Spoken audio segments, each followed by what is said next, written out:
Students, in this problem, they give us the mass of each of several different elements in a compound whose empirical formula they want from us.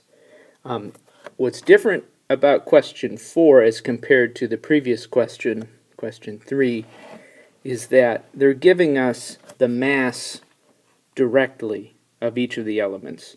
So whereas in the previous problem they gave us mass percent, and we assumed a 100-gram sample in order to translate the mass percent into grams, in this problem they're giving us the grams directly. So that cuts out the first step of the last problem, which was to assume a 100-gram sample. So we're going to start by taking the masses that they give us for each of the elements and convert from grams into moles. And we'll do that for each of the elements. In order to do that, you have to know the atomic weight for each of the elements. So for instance, by the way, my red numbers are likely going to be different from your red numbers, but you'll follow the exact same steps and arrive at the same answer, or the same empirical formula. So nitrogen's atomic weight is 14, so 1 mole is equal to 14 grams, and that works out to be 0.08 moles.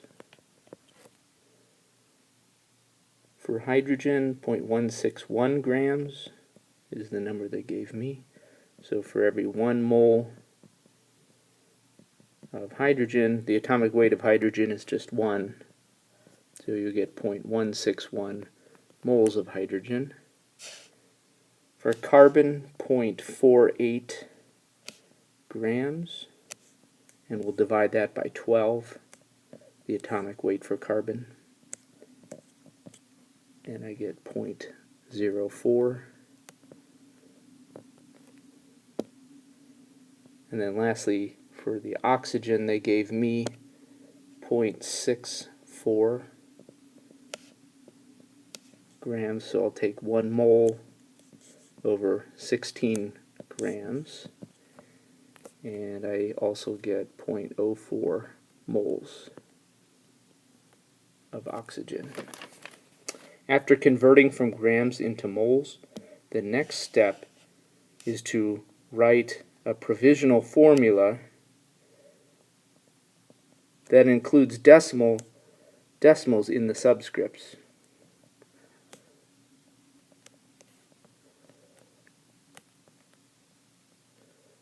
Even though that's not proper formatting.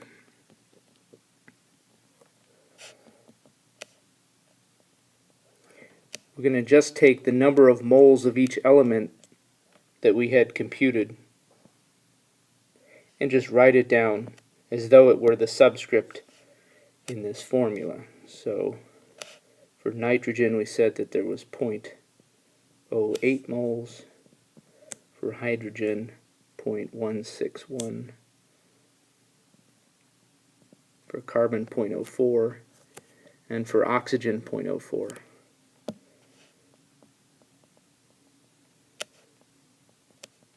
Next, take the subscripts in that provisional formula and divide them all by the smallest of the subscripts.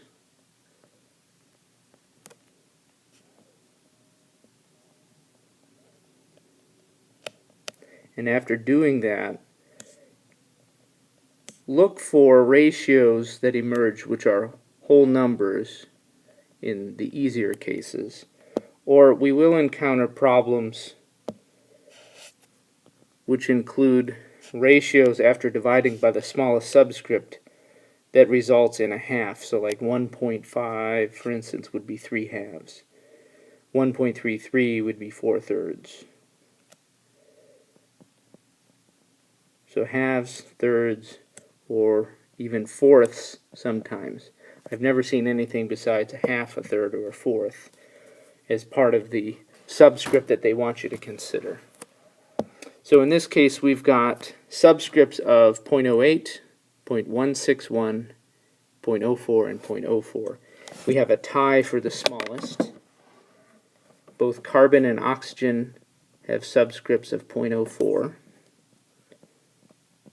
And we'll divide all the other numbers by that, by 0.04.